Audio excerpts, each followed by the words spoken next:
what's up everybody? Victor Guidera here with another Recordeo live student review. Of course, you can always ask questions during this broadcast live here with us in the submitted question box right below the video, or afterwards. We're going to post this and you can always ask further questions if you are the student getting reviewed or anybody else watching this. Excuse me. And if you happen to be watching on YouTube for free because they changed their embedding recently, you are getting a free lesson here, except you can't ask questions. You got to be inside the members area for that. So welcome everybody here. We have Mr.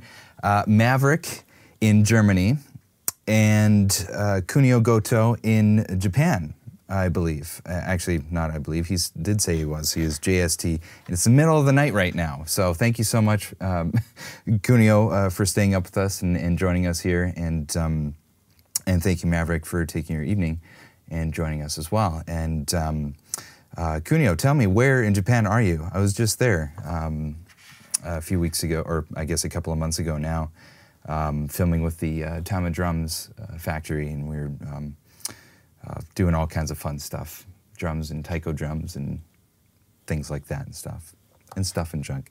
Nagoya, Japan, well, that's where I flew into. So I was there, and then we went over to Kyoto and the factory, Tama factory, which is not in Kyoto. Forget exactly where it was. So many new places to remember. So let's jump right in. Kunio, you're going to get to go first because it's the middle of the night, and you're welcome to exit after we're done with you, if you want, because I know it's super late. So let's just jump right in. All right, make sure we're good there, and here, and one of those. And you should get me in the corner and the computer full on. Yes, you sure do. Look at that. Technology, huh? Okay, Kunio, let's see what you got here. So he sent in a recording with bounced out tracks, processed and unprocessed, because he's using a DAW that we don't happen to have here. I forget what it was. It was a unique one that I actually hadn't heard of that he installed with Linux. And it seems like you're a bit of a software tech junkie or software engineer or something along those lines, which is awesome. Ardor, it's called. Ardor 4, or Ardour, is the DAW that he's using. Anyway, so he sent, pictures of processing and things like that, and asked a couple of questions. So let's just go. I imported your tracks into a session, into a different DAW, Pro Tools, just so I could analyze them and take a look. And he has a couple of specific questions. So I'm just going to open the session here and get on over to that. Get on up. All right. Kunio Goto.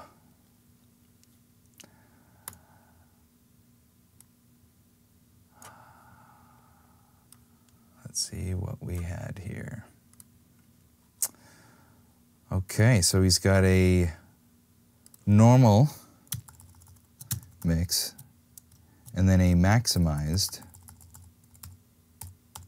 mix, it looks like. And I actually bumped this one way up just when I was doing some listening. So let's check it out.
Cool.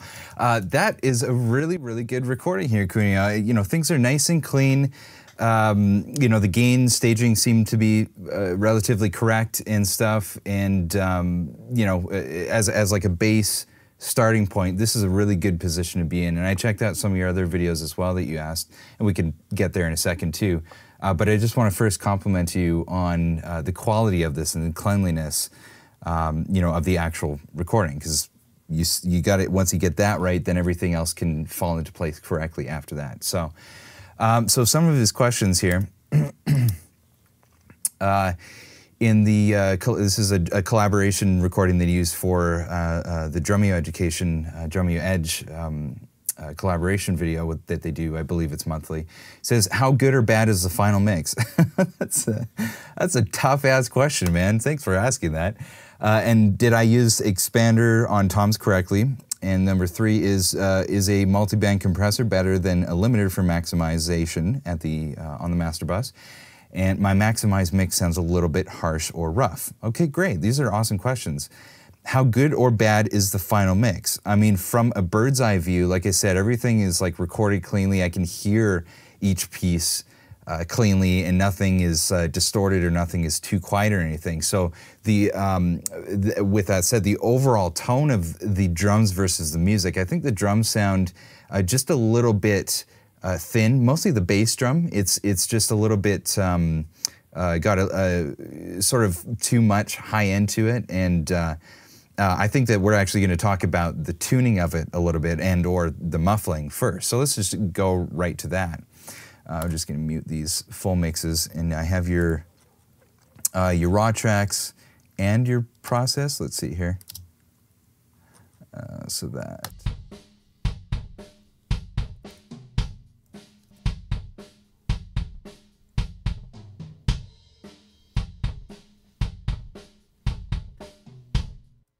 Okay, so that's the raw. Let's hear the processed.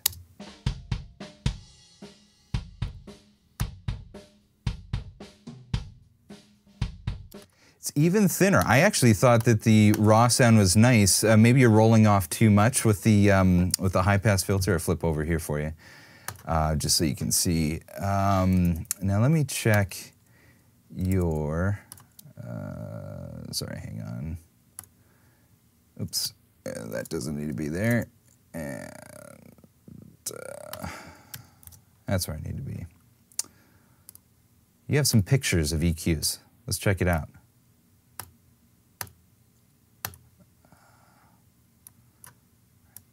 Are you still with me, Cuneo? You haven't fallen asleep? You're quiet in the chat. Okay, so kick, and then there's no compression, but there's some overall drum EQ and compression. So let's just go right in the kick.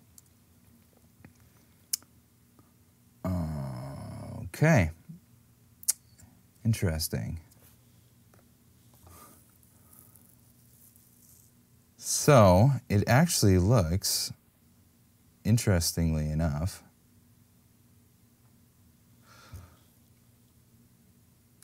oops, I'm covering it. Yep, there you go. It actually looks like you intended on pulling out some mids and stuff, low mids and stuff and junk, but didn't. They're actually bypassed, if that's your end EQ. So that's something to watch out for. And deceiving sometimes that we get with equalizers is it'll sort of gray your curve, but it's actually not engaged. So you maybe we're doing some bypassing of the certain points, like checking the point, this low mid point here, in, out, it, out. And then, so either this is accidental or you left it like this and you wanted that in the end.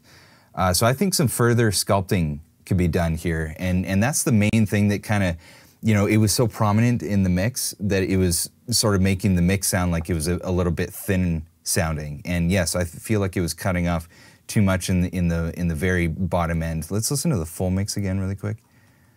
This one here. Let's get right up to where there's some bass.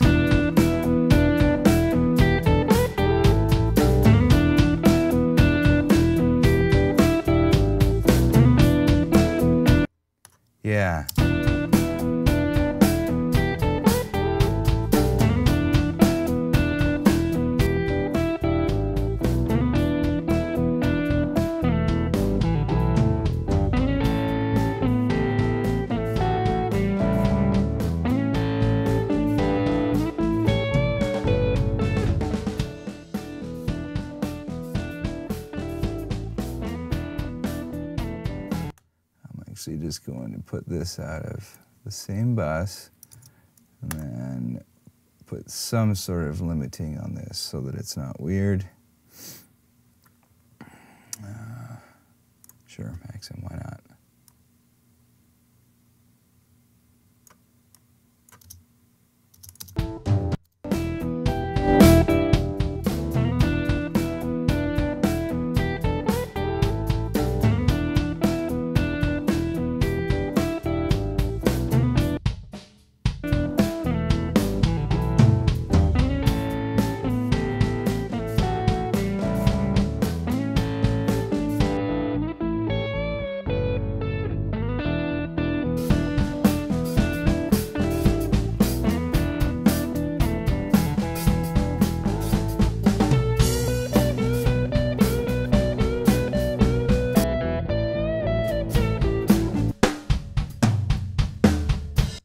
Okay, so let me just talk about what I would do with that.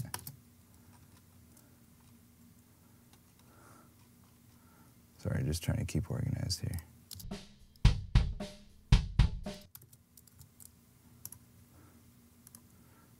just going to insert EQ and I'll talk about the curve. And so even before this though, I think some things to attack are some of the muffling on the drum. It sounds like a little bit, you kind of get a little bit of the beach ball on the interior of the drum sound that you can get when putting a microphone inside of the drum.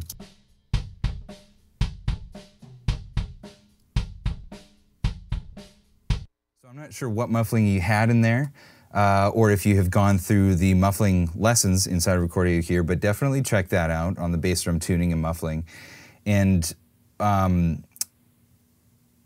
what I think that I'm hearing is that maybe you could have just a little bit more muffling in the drum. And so, you know, in the muffling lesson, I actually put like a small medium towel, rolled it up sort of semi-flat, folded a couple of times, and so it's just kind of like a little bed at the bottom of the drum. And then I barely touched both heads. And that's generally what I like, you know, especially even for this type of genre. And then the tuning, you know, is sort of like a medium loose-ish tuning, so there's a lot of thud and less sustain on the drum, and there are thicker heads as well. Sounds like you kind of have a similar tuning and head choice going on, maybe a little bit more muffling to combat the inside of the you know, the sound, sort of the thinness of the sound bouncing around inside of the drum. And so aside from that, then the placement of the microphone, I'm not sure, let me know in the chat if you're here with it, if you haven't fallen asleep. How far inside is the mic? Is it at that sort of grandiose mic placement that I mentioned a lot, where it's right at the porthole, just the capsule is just inside of the porthole, pointed towards the floor tom side? Or is it a little bit farther inside? Let me know. And let's have a look at what I would do with the carving here.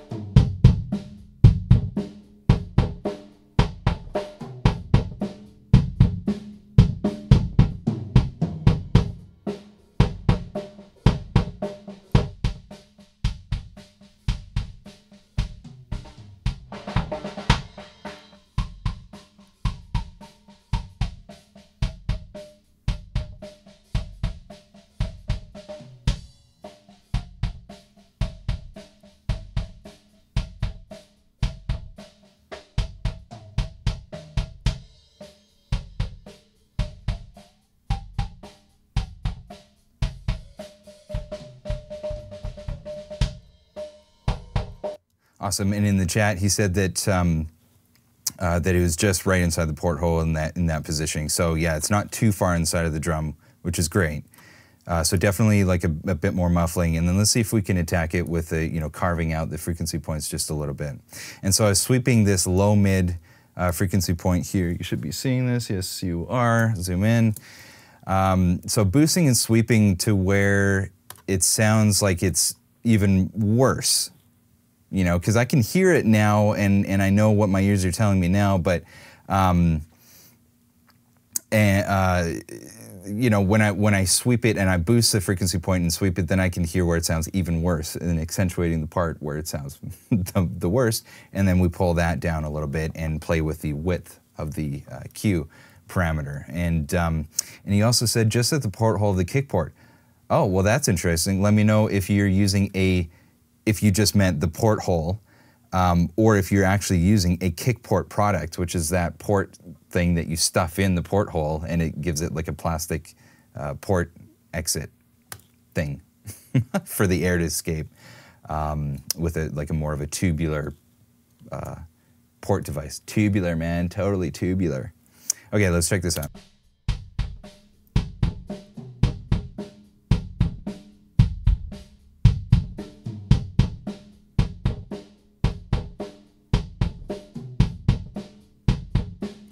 Kind of hearing in that 300 range, 250 to 350 hertz. Okay, and this point was I was hearing that snare ring come through, and so I wanted to check that out and see if we could scoop that down a little bit. And he also says, kick port product, yes. Well, in the recording domain, I still have not found a bass drum player and genre where the kick port makes the drum sound better when recorded. Yes, this is an opinion. I'm sorry, kick port product and good people that make it. But I found that when you are not, acoustically in the room, it seems to work well, but it conflicts with the traditional positions where we want to place the microphones in and around and through the bass drum. And so because it conflicts with those traditional placements, then you're, say there was no kick port and you were just placing the microphones within the guidelines of the limitations of, having the kick port in place, they're going to be weird mic positions. And weird being they'll render totally different sounds and you're not maximizing the tonal quality of capturing that bass drum. So my recommendation is when recording, pull the kick port out. I know it's a pain in the ass because you got to get like a knife on the other side of the drum and not tear the hole and all that crap, but give it a shot, try it. So that you can place that bass drum microphone exactly how I always recommend, just inside of the porthole and faced at the floor tom side. Because right now you have to you have a tunnel, a little kick port tunnel, plastic tubular going on, and so you got to either place it right at the gust of air, which sucks, or like inside or back a little bit, so it screws with the positioning. I've never found it to work. I've done some experimentation with the product, yes, and with other people's recordings quite extensively, and I just cannot get it to sound better utilizing it. So yeah, when recording, no kick port, basically.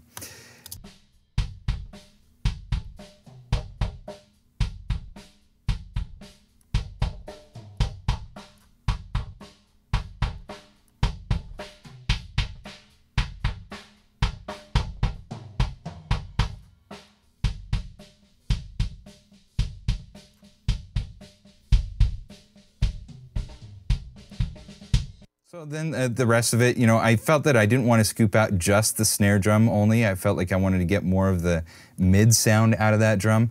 And let's check out what we do like in the drum.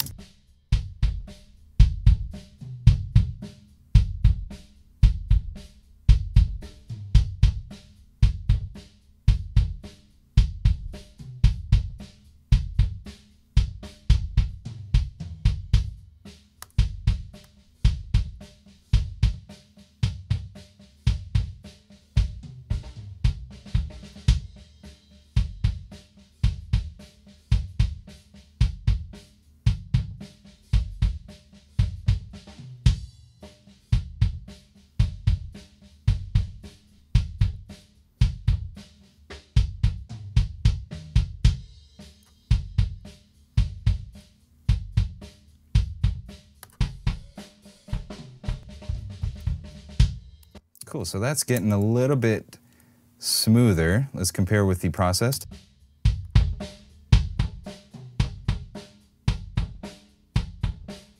yeah, that processing, well, there wasn't much. You just did a high pass, low pass, where it's just accentuating the mid range and that pockiness sort of, the beach ball sound.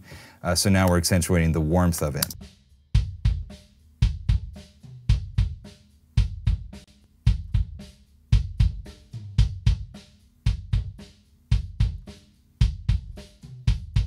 Cool. So that is the general gist of that. And, you know, when blending that in, to blend that in and recreate your mix, it'll take some time, so I'm not going to bother doing that. But that's sort of the main thing that I wanted to show you, to just warm that bass drum up so that you could have it as loud as it is in the mix and not have it appear, psychophysically, as if it's thinning out the mix or making it, brighter sounding altogether. So then that wasn't one of your particular questions, but I did want to address that next. Was how good or bad is the final mix? It's absolutely incredible, all things considered. As a general bird's eye mix, like an objective look at it, this is a really, really good job here. Like I said, with both the recording cleanliness of all the tracks and the gain staging, and then the mixing. Just little things to tweak at this point. The snare sounded particularly really nice. Number 2, did I use the expander on the toms correctly, or a gate? If you recall to those lessons, a gate is just a more steep expander. So a gate will essentially turn off all of the sound in between hitting the toms, for example, and an expander will turn the sound down to where you hear just a little bit of the bleed of the rest of the drum kit. And then you hit the tom, and then of course you hear the tom full volume. Right, so let's find out. Did you? Let's see.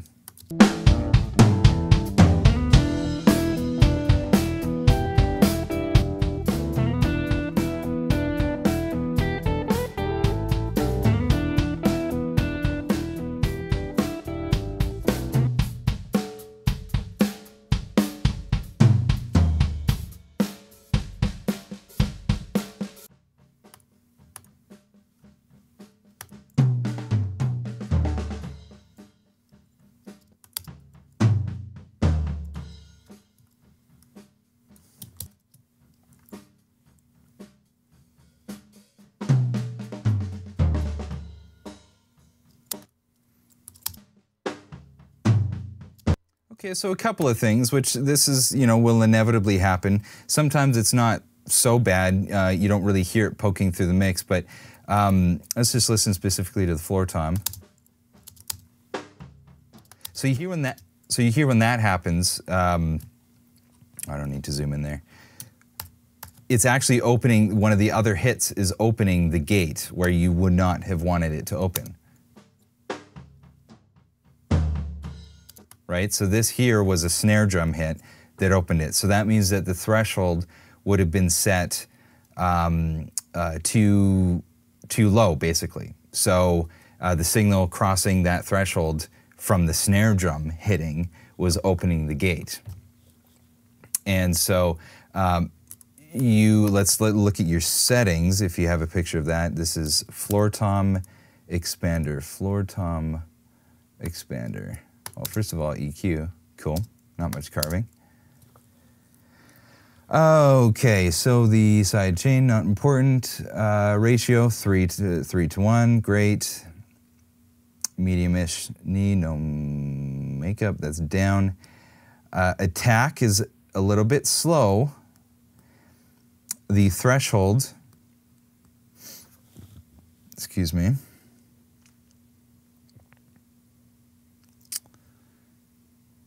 The threshold is at -22, which is an average-ish threshold for gates. And the attack time is slightly slow, and I'll mention that in a second. So when you're seeing the gate or expander open up when you do not want it to open up, so that snare hit, for example, you would need to raise this threshold. So instead of -22 dB, you'd raise it upwards, so it'd be -20 dB or -19 or 18. Now, as a global change, you could try changing that setting, but then some of your tom hits might not poke through and open up. So that's where you may need to automate that threshold. Just in the sense that you pick your global setting of, say, -20 dB. For the threshold, and then if you're noticing that some of the tom hits, and actually before that, try to pick a global threshold setting in which the gate is never opening when you don't want it to open. And sometimes the floor tom hits that you want it to open, maybe it doesn't open, well then you can go jump in and automate those particular hits, the threshold parameter. So this is getting a little bit advanced. I do talk about this in the quite extensively in the mixing course inside of Ultimate Guide to Recording Drums. And so I go over the automation of the thresholds and deleting the bleed in between the hits and things like that. I give you a few different options. So he says the floor tom expander is rather difficult. I could hit harder. Well, yeah, he says automate threshold can be done with Ardor. Yeah, great. If you're keen to that, like I said, pick that global threshold where no snare hits or other hits are opening that floor tom expander. But there's sort of a happy medium where most of the floor tom hits are opening the expander, so you're hearing them. And if there are some, you listen in solo through the whole track to find out, and if there's some floor tom hits which don't open the expander, well then you just jump right in and automate only at that point. I won't put an expander in here, but you get the idea, that you just automate just that threshold point to be, I guess, lower so that it would open up, as you can see here. Cool, making sense? Sounding good, Cuneo? Okay. So that's like basically the only thing for, you know, miss hits, and those methods apply to all of the other tracks. I listen to each of the toms soloed. Sometimes I listen to them together, soloed all the way through the track, if I can really discern what I'm hearing. But it really helps to listen like just one by one even, so you can really tell, oh, I missed a hit there, it didn't open up, or whoops, the snare opened it up all of a sudden. The hits that open up, the snare hits, for example, that open up the expander are gonna be less heard in the final mix with everything coming in, because everything else kind of masks it a little bit. And then the attack time, let's listen to that for a second.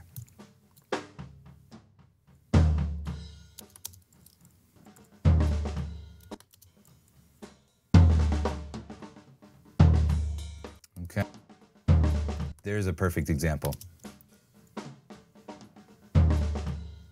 Okay, so if you listen very carefully, the front end of this, the click of the stick hitting the head is disappearing. Boom. It's kind of like boom, not down. All right? It's kind of got this, like, it's missing the front end of it. You got the tone and all the sustain, the resonance, the decay, and the sustain of the thing, but the very front end of it just kind of goes into it rather than into it, if that makes sense. And so I think that your setting is just, your attack time is just barely too slow. You got 5 milliseconds. So, 5 milliseconds is somewhat slow. I mean, the initial transient, the peak of the sound is, it happens in under 5 milliseconds usually, between the stick hitting the drum, going into the microphone. I guess if you want to think of it in distance, it's going to happen in far less than 5 milliseconds, because that could be equated to approximately 5 feet of distance, or over 1 meter of distance. And while the microphone is right next to the drum, so that is not, 5 feet away. So you're going to want to set the attack time faster, like pin it right to 0, or give it a little, because sometimes when I pin the attack time on an expander right to 0 attack or 0.1 millisecond of attack, I get weird artifacts. The gate doesn't really know how to open up properly. So pin it right down, see if it opens up properly on the hits that you do want to hear, and then maybe back, if it's not working properly, back it just a little bit to like half of 1 millisecond or just 1 millisecond. And you can actually see what's happening here. Look at this. It's rounded on the front, meaning it ramps up. Like you can see the fade happening. So you can actually see visually that you're cutting off the initial poke. There should be a peak pointing up right around here, and you can see it fade up to it. So that's a f sound versus the t sound, if that makes sense. I'm really glad that we can actually see this and hear it, because this is very educational here. I wonder if we can see more of a transient on the original, now that I think about it. Oh shit, look at that. You absolutely can. Okay, so I'm not just bullshitting you. Okay, look at this. Let me make this one size. Whoopsie. Sorry, down there and then down there. Well, my goodness, if these are time aligned, so this is the processed and this is the unprocessed. Let me go into slip mode here. Okay. Well, I guess I'm not just blowing smoke out of my ass. This is the real deal here. Look at where the transient is. Okay, and then you set the gate to open after 5 milliseconds after the signal crosses the threshold. So what's happening in time from left to right? The signal, you hit the tom here, and the signal crosses the threshold, I don't know, maybe down here or so, somewhere around here. And then you set the attack so the gate will open in 5 milliseconds. That's way over here, basically. Actually, I wonder if I can go right to minutes and seconds. 5, let's see here. I mean, that's actually really way slow. 5 milliseconds is way too slow. It's like way over here. I'm looking at my time meter up at the top of the bar here. And yeah, he says big difference. I mean, look at that. So if that doesn't smack you in the face of what the attack time is with an expander, I don't know what else. Maybe I gotta smack you in the face or something. I don't want to smack anybody in the face, except my kids. Just kidding. Only when they're being really bad. Oh man, the police are gonna show up here. Okay, so again, you can see what happens when you set it too slow. You're gonna miss that initial transient and attack on the hit on any drum. And so why is that important? Well, shit, I mean, that's a lot of the power of the drum is that initial transient, the initial attack right on the drum. So folks, please check that out and see what's happening with that, and take a look at your expander settings and study what we're just talking about there. Okay.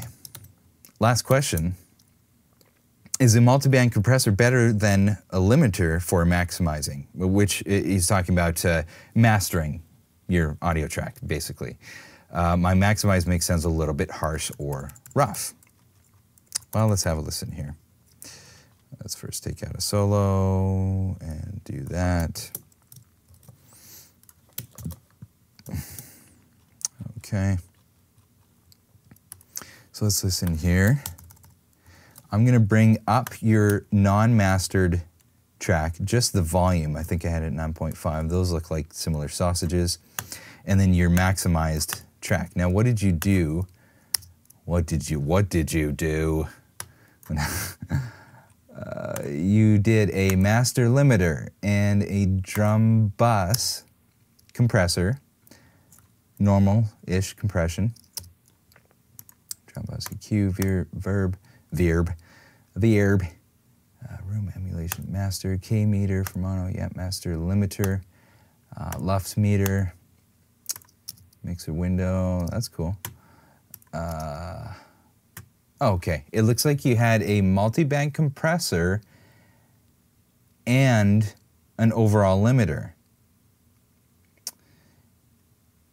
And you are using a little bit of the multi-band compression. Now, I can't see to what extent you are doing that. So let me know in the chat here if you are using the multi-band compression. Or if you did not, and it's just sitting there and maybe it's bypassed. I can't quite tell. And then you limited to -6, oversampling AC. Yeah, I would have to get this right in front of my fingertips to really understand what some of the parameters are saying here. But it looks like you're not actually using the multiband portion, maybe. Let me know. Okay. So is multiband or limiting was the question. A multiband compressor is a very advanced thing to get used to. I'd recommend when first starting out to not use that. It can also be considered as a dynamic EQ. So what it's doing is it's compressing the sound, so making the loud sounds quieter, and you can bring up the quiet sounds louder if you want. But essentially it's making the loud sounds quieter, but based on a frequency range. So you can see on this setting, this multiband, you have a crossover point at 100 hertz and a crossover point at 750 hertz. Well, let's just talk about that. So this low mid point, it is only going to compress the range of sound across your frequency spectrum, starting at 100 hertz and ending at 750 hertz. So it's only going to make the loud sounds quieter and the quiet sounds louder if you do makeup gain at that frequency range. What does that mean? What's in that frequency range? Well, like everything usually, bass guitar, of course, guitar, electric guitar, acoustic guitar, the bottom end of those instruments is going to be present there. Piano, synthesizers, if it's a low bass synth, drums, every single drum on the planet has a large amount of frequency content in that range. So you can turn down just those points, just the sound, with a compressor, and set attack and release times and certain parameters depending on the parameters that are on your multiband compressor in just that range. So that's really effective on groups of tracks, full masters, like a full drum master or a full guitar master or your full mix master. But again, for my recommendation, I would say stay away from the multiband compression and really dive into the individual sculpting of EQs and compressors per individual tracks, and really get a grasp on those things.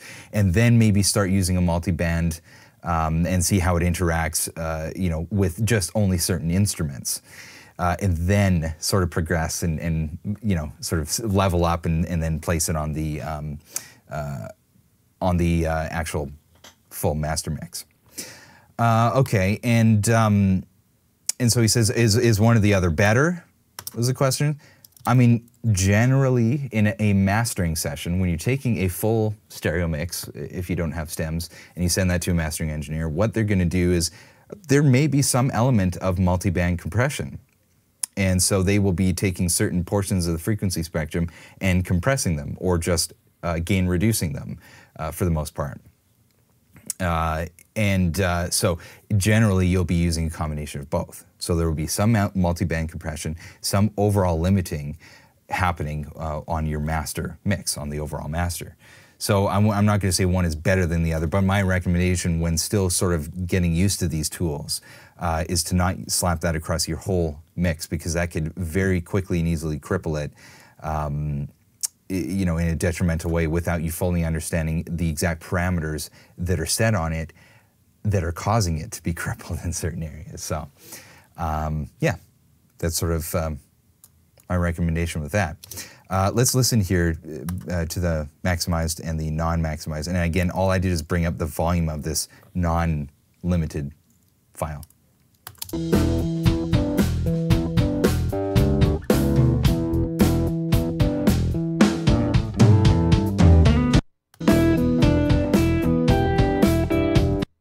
Okay, that was maximized.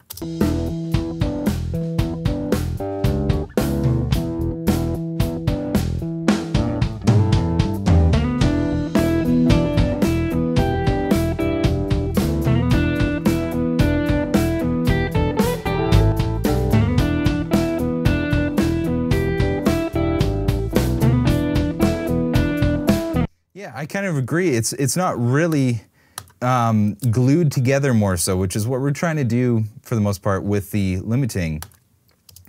Now I think that you're conflicting output gain. I think you're conflicting what your settings are a little bit. I think you're not really gain reducing as far as I can tell.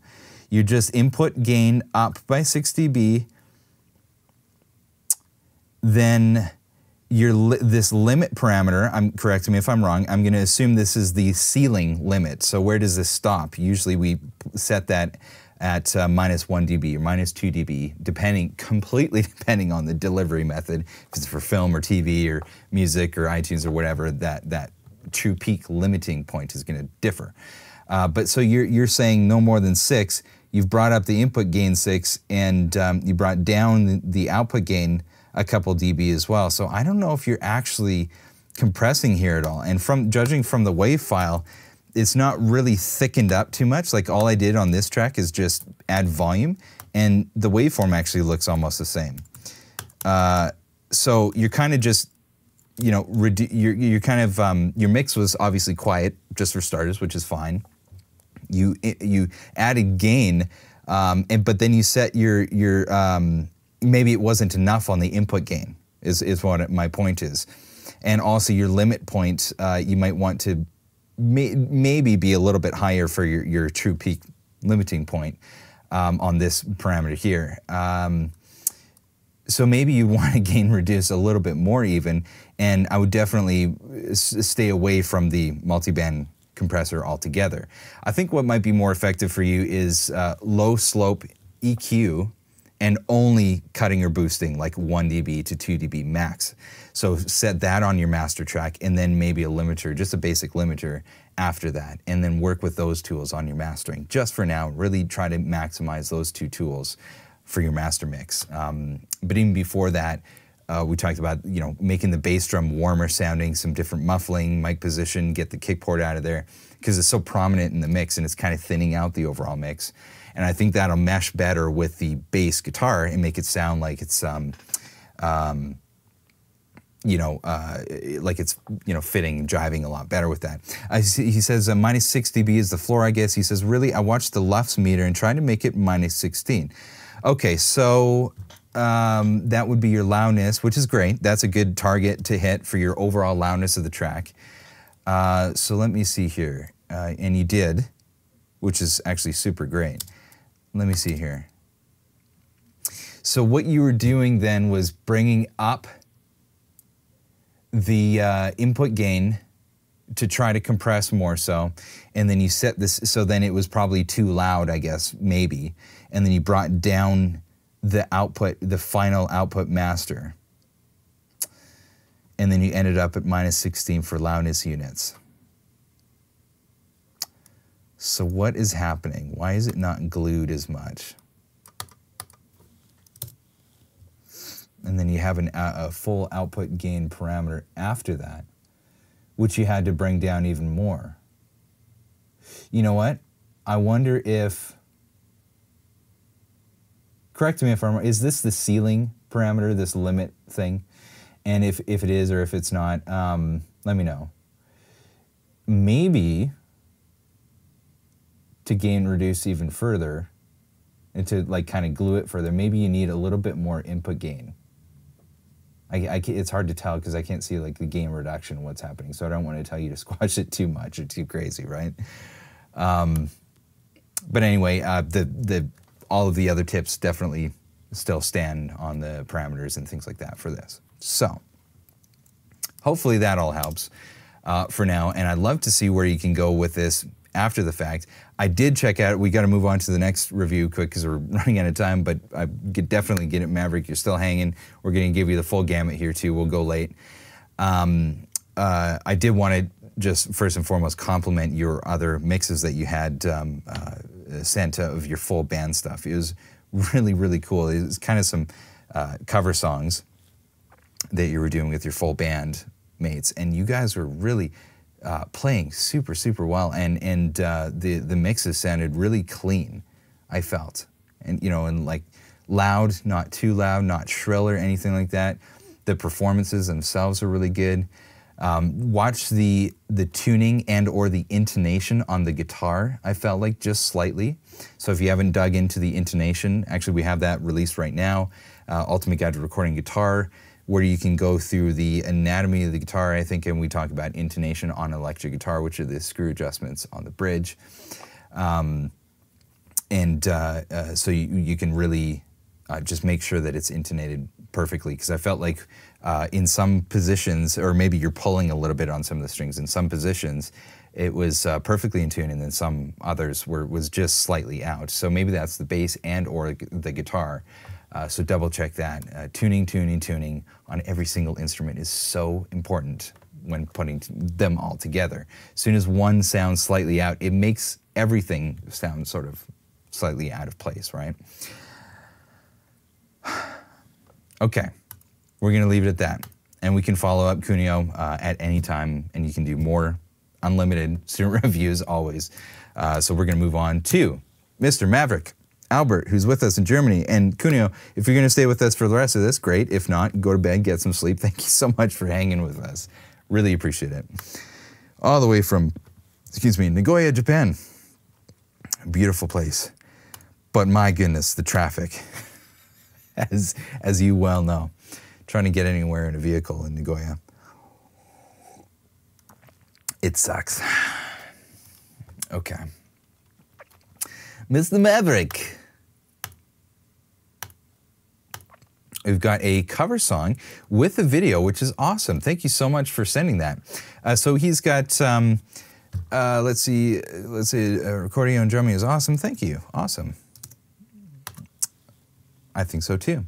You're awesome. And he says, actually, just before that, sorry, in the chat, he said, my SG is very old and needs maintenance. I'm still awake. Intonation on the guitar, Ultimate Guide to Recording Guitar, anatomy of the guitar, and check out the guitar intonation lesson. Ding. Okay, so he says, I've only been drumming just a little bit more than a year. My drumming is just the beginner stage. Wow, amazing though, because I listen to this. I'm motivating and learning quickly with your support. I mean, and I'm sure that your recording is skills are beginner as well, which is amazing for the sounds that you're getting. Please find my setup. I'd love to get review. And so he's got, this is just a drum recording to a stereo drumless track. This is a cover song, a Metallica song. Love Metallica, always have, even for all the Lars haters out there. He's got an AKG package for mics. A D40 for the tom, AKG D112 for the bass.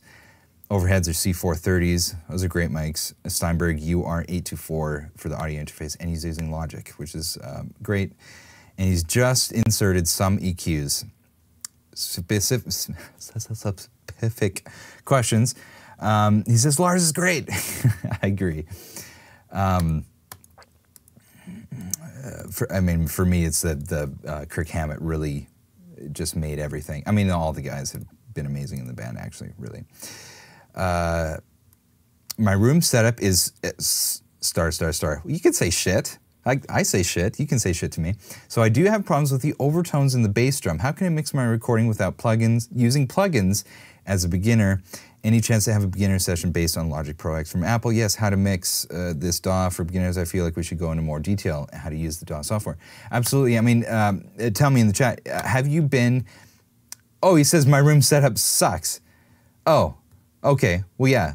We could say sucks. You could say sucks shit. Really. By all means, swear away. This is audio engineering, okay? This is studio work. This is not drum lessons that's, you know, inside of Drumeo here, even though you are a member of that as well. We can swear away. Let's see, so yes, we are actually gonna branch out into DAW-specific lessons very soon. As soon as we can, we're going to have, you know, bass lessons, core curriculum with the most common DAWs, Pro Tools, Logic, maybe some of the others, maybe. And specifically, also, we're going to do a course, a full learning path that is sort of the fundamentals of audio engineering or recording, fundamentals of recording, basically. and we'll go through a lot of the initial processing stuff. We have touched on those things and routing and how signal flow works inside of a DAW. We touched on that in Ultimate Guide to Recording Drums and Guitar, but we're gonna make some specific course material that's just for that. It's right around the corner. Be patient here, we're building this from the ground up, people. And thank you for joining us in the ground floor. So specific questions, those are them. And let's see, which are after mixing, how to merge and align the best audio and the video file to publish it in YouTube. That's a bit more advanced. Like, are you talking about how do we comp together audio and video takes? Or how do we sync the master audio to the video, or what? What are you asking specifically there? I know that you have a video file inside of this already, inside of this session. So you imported the video file inside here, just the one full take. Okay. So the specific question, do you have problems with the overtones of the bass drum? Let's have a listen, just full mix first of all. It's like a conducting. And then we'll go from there. So close, no matter how far. Couldn't get much more from the heart. Forever trusting who we are, and nothing else matters. Never opened myself this way. Life is ours, we live it our way. Hold these and nothing else matters. Rust I seek and I find in you. Every day for us something new. Open mind for a different view, and nothing else matters.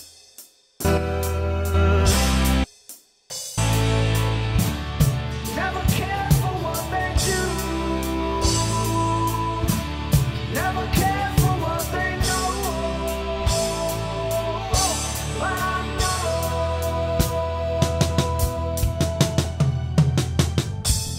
So close, no matter how far.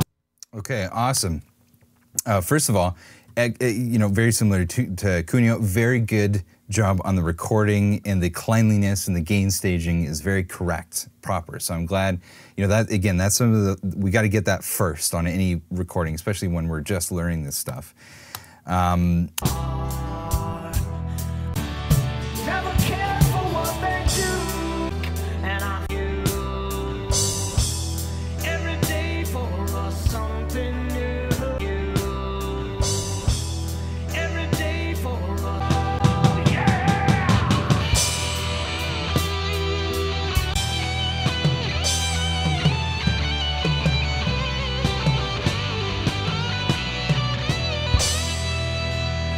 So I spoke just a slightly bit too soon on the overhead right channel. It's just a little bit too hot in some of the hits. Never open my. You know, it's showing at -0.1. There's so much digital headroom today that, you know, it could be peaking on your audio interface before you'd see it peaking, distorting inside of the actual channel strip here. So, you know, just notch that down just a hair, but the rest of the tracks seem to be good. You want to set the very maximum of the signal level you're seeing is about anywhere from -12 to -6. I say that lightly. Generally, the target point would be like -10, -9 or so, where the heaviest thing that you hit with no processing, no EQs or anything, will you know, the top of the signal meter is going to be at -9. Basically, that's a good sort of rule of thumb. I say that you can go to -6 because, yeah, it's good to have good signal level. Man, so many people have so many crazy different opinions in and around the world and internet and things, the interwebs. And yeah, I mean, there's not really a correct way other than saying don't gain stage too low and don't gain stage too high. Too high would be approaching digital zero. Anywhere like -3 even is too high, because it doesn't need to be that high in today's age of the technology and stuff. We don't need to go into that, but it just doesn't need to be that high.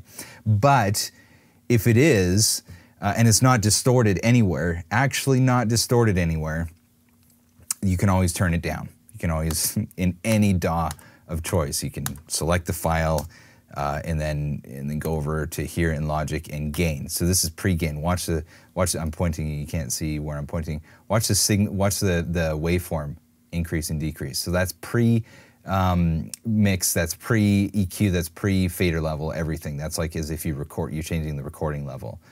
But if it's distorted when you record and you turn it down, it's going to be distorted but quiet. So yeah, if you push it a little bit too hard, but it's not distorted, then you can always turn it down. So that's why don't be tricked by somebody raging about like, oh, don't record too hot. -6 is too hot, because you can always pre-gain downwards. Their argument will be, well, if you start compressing and inflating the level of that track, it will eventually distort. But of course you can squash that and just pre-gain down a little bit, and you're effectively actually also taking down the noise a little bit too. So, okay, so yeah, gain stage, just watch the level a little bit. You saw me mix-wise, first of all, without any EQs or anything. I actually really like your fader levels here. It's really cool, except the music, the backing music was way too hot. So that was just overpowering everything. And so your original level was up here, and then this new level, I brought the music down all the way down here. Let's listen.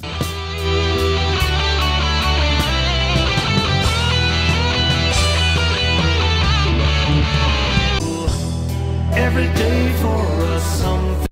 So as you can hear, you can't hear any of the drums. So let's just bring that way down, all the way off, and we'll just bring it up until I can hear the bass and the snare really powering through still.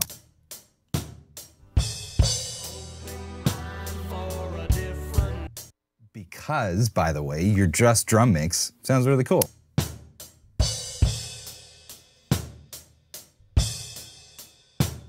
That's what my point is here. Never cared for what they do. Never cared for what they know. I know.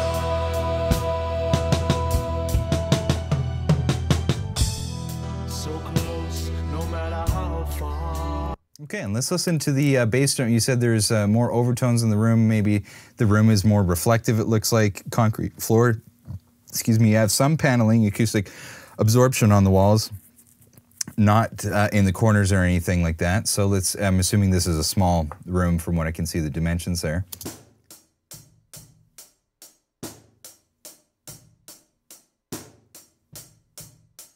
Yeah, it just sounds more reflective. It's not so bad. Let's listen to bass drum soloed.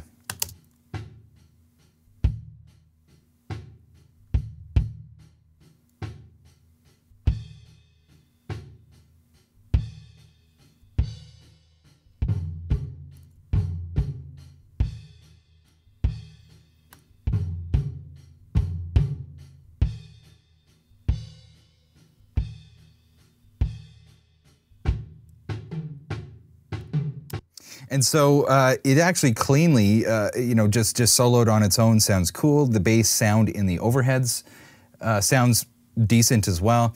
You asked, how can I mix my recording without using plugins as a beginner?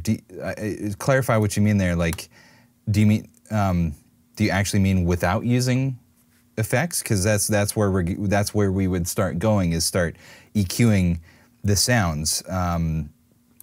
But even before that, maybe some different gain staging here. Let's listen.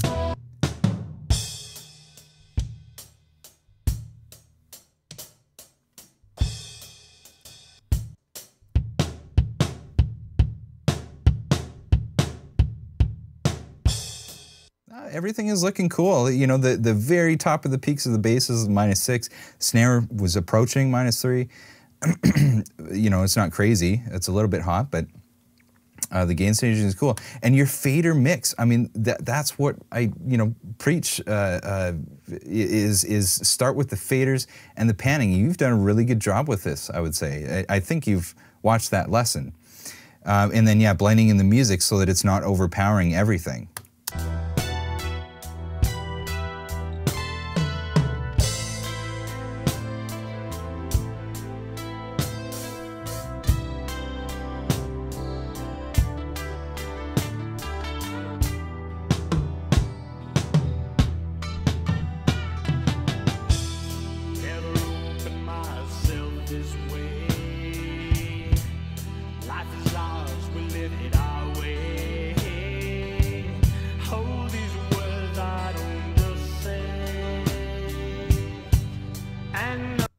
Okay, so you said in the chat here live, yes, I did. Yes, I did what? Did you mean, yes, I did want to know how to mix without using plugins? Because, you know, you kind of maxed out here without doing that. So just clarify a little bit.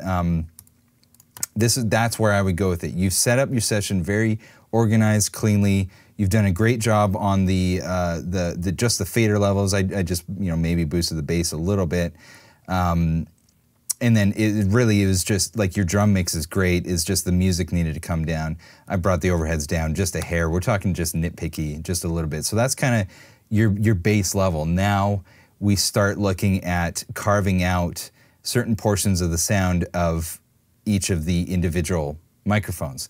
And he says, yes, no plugins. So, I mean, shit, you're kind of, I'm trying to, that's a challenging question. I think you're maxed out without plugins here. I feel like it sounds like a crutch or something, but no, I mean, that's what we do is we start processing with EQ first, generally, you know, and I would approach it where I would start cutting out portions of each sound that I do not want to hear that will add up together nicely when we add them back in with each other. So he says, I did watch the lessons on pan and prepare for before recording. That's absolutely perfect. Yeah, the panning, building the mix. Did you watch the mixing lessons yet? Because that's where you got to go with this is I show every individual microphone on the Ultimate Guide to Recording Drums how to process each individual mic, starting with the EQ and then going more advanced with it, how to compress them and how to compress the overall group of drums. And so he says yes. So yeah, I mean, at this point, you're maxed out with what you can do without using the plugins. You've done a really good job with this stuff.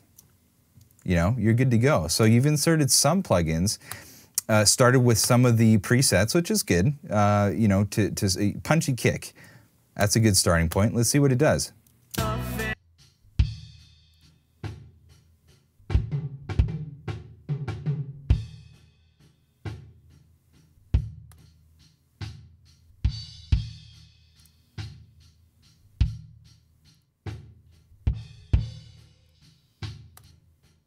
Yeah, I mean, that's cool as a template starting point. And he says live in the chat, the problem is that you have to be patient before start playing and recording. Yeah, patience is absolutely key in recording in any situation, whether it's yourself or working with other musicians. You got to have, you know, more patience. I don't know if I want to say with your working with your recording yourself or other people. You kind of have to have a lot of patience in every regard. So yeah, I mean, basically from here, I would just start carving out, you know, the one by one. I would solo the microphone and start working on it to see if I can make that individual microphone sound better, and follow along very closely with those mixing lessons on just one microphone at a time. And you know, where I go extensively into like exactly how to EQ the bass drum and the snare and things like that. But at this point, you're in a really good position. I think that the problem predominantly was that the music was way too high and it was just overpowering everything in the drums. But you actually, when you bring that way down, you actually have a really good sounding mix with no processing, which is really, really good place to be in. Even with your room, you said was of lesser quality room and stuff. different view, and nothing else matters. Never care for what they say, never care for games they play, never care for what they do, never care for what they do. And I know, yeah.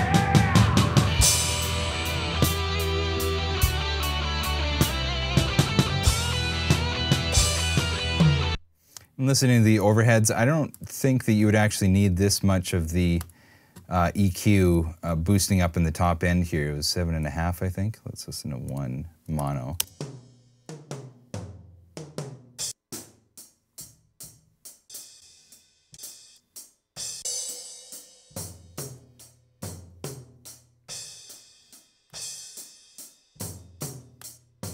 They're already quite a bright sounding mic, so maybe not as much in the very top high shelf. That works to do just a little bit.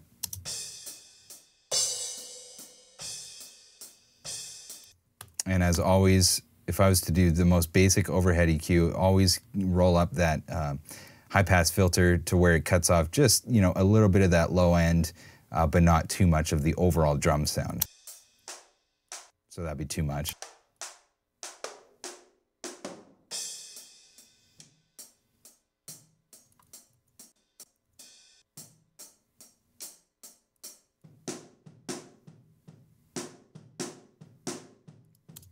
Cool, so something like that, you know, basically to start, and you can follow along with, again, those lessons in Ultimate Guide to Recording Drums in the mixing session. You know, so I'm not gonna go too individually deep, but that should sound a little bit better for the overheads.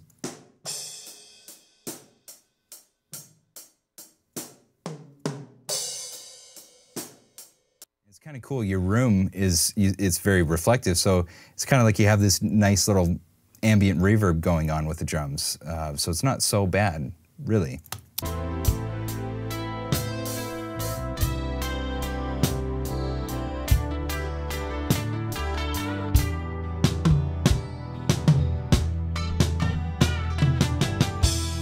Never opened myself this way.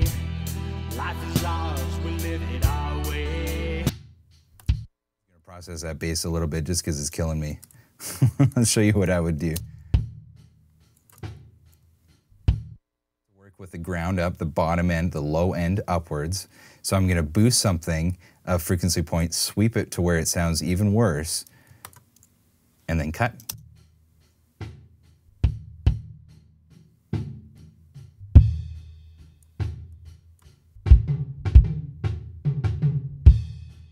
Actually sounds kind of cool in there. I mean, it's way too much, but it sounds cool down there.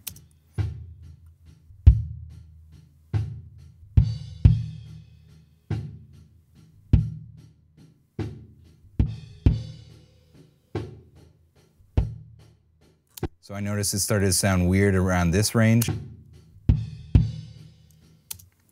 And then even worse when I went up here too.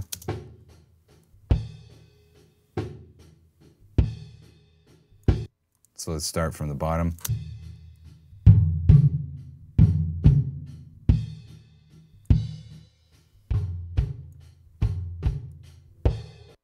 Once I'm happy with that, I'll take the next point and work my way up from there.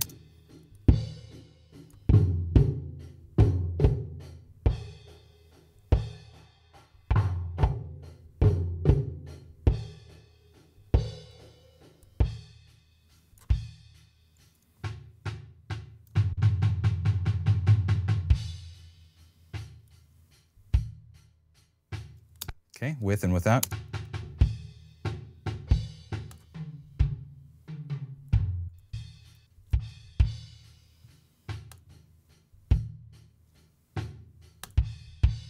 Cool, so it's scooping that mid in a couple of points. Let's go back to that bottom end and see what we can do with that. Actually, even before that, let me move these points all downwards because I ran out of points frequency points. And then 0.3. And then this one is, so I'm just moving them downwards. Minus 9.5, 0.39. Okay.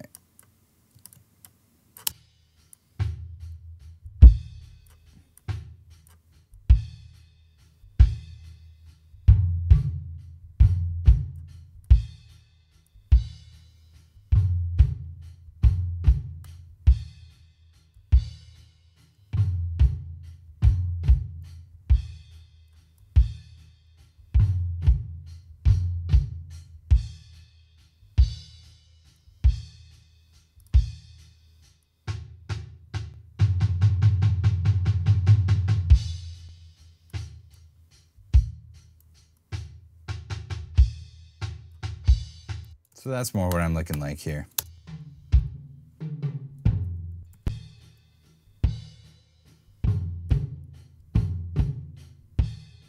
And then width. So you see how clean you recorded it and how much latitude we have in processing with just an EQ.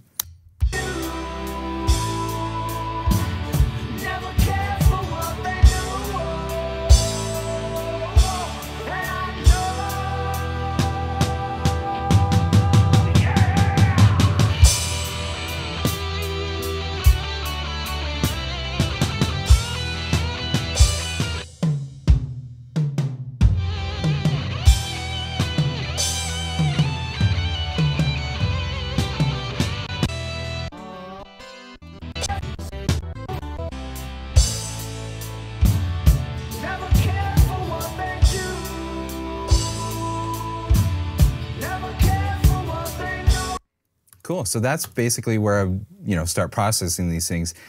Like I said a couple of times, go to those mixing lessons and work on one microphone at a time, and that will significantly help you. Just go to the snare and process that. Maybe don't even do any compression at all to start. Just dig into the EQing first, because that is the #1 tool to really manipulate the sound of each individual mic and the mics as a whole. You can see what that does to just the one microphone, how it changes the sound of the entire aesthetic.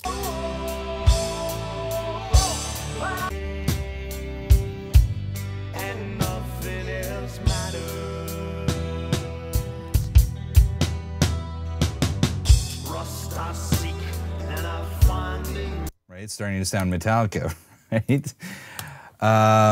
Very good. Okay, he says he agrees. Excellent. Okay, and then as far as like the video stuff, we're not really going too in depth into that, but I mean, you've already imported the video into this session, it looks like, and then you've slipped it so that it'll sync to the audio. So you've already figured that out, man. That's going in this direction. It'd be the same exact thing if you export your full mix over to your video program. Then you're just going to be slipping the audio mix to sync up to the video. And of course, you'll have a video track that should have an audio track printed from the camera audio, in which you can just zoom right in and look at the waveforms. And for example, if I'm using the bass drum is your full stereo mix that came from Logic, and then the overheads down here are the camera audio sound. So you would just slip it until it looks like it's, perfectly in sync, type of thing. I mean, that's basically it. Whether that's inside Logic here or inside your video program. He says, I worked with iMovie on the video. Yeah.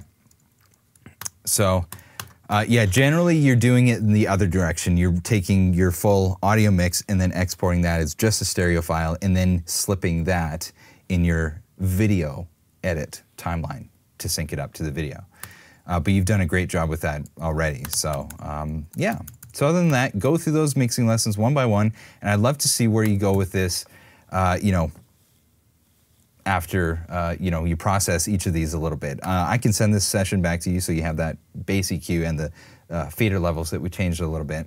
So let's just go over. See, I don't think I saw any questions come in, but just in case, let's see here. Double checking. No, I don't think we had. Maverick says, perfect. Thanks, Victor. Yeah, thank you so much, you guys. And Cuneo, I just saw you stayed in here. So it's getting crazy late. I'm so sorry. We'll try to do more stuff that's more in sync with your schedule at a different time if we schedule in more student reviews. Maybe something like, well, it seems like maybe you're a Nighthawk, so we'll figure that out. Okay, wow. It's been a blast. Thank you, everybody, for joining us on this wonderful Friday. If you did join us, and just setting up that splash screen. Awesome. Wow. If you haven't already, check out the Ultimate Guided Recording Guitar. We're trickling out each lesson one by one, and you know, by the time November 2018 rolls around, you could be watching this in like 2020, but. We will have had the entire package released. So we're just doing like one course per week right now. So have some fun with that. Cuneo, check out the intonation on the guitar. Maverick, check out the mixing lessons individually inside of your DAW. And until next time, thank you so much for joining me. We'll see you soon.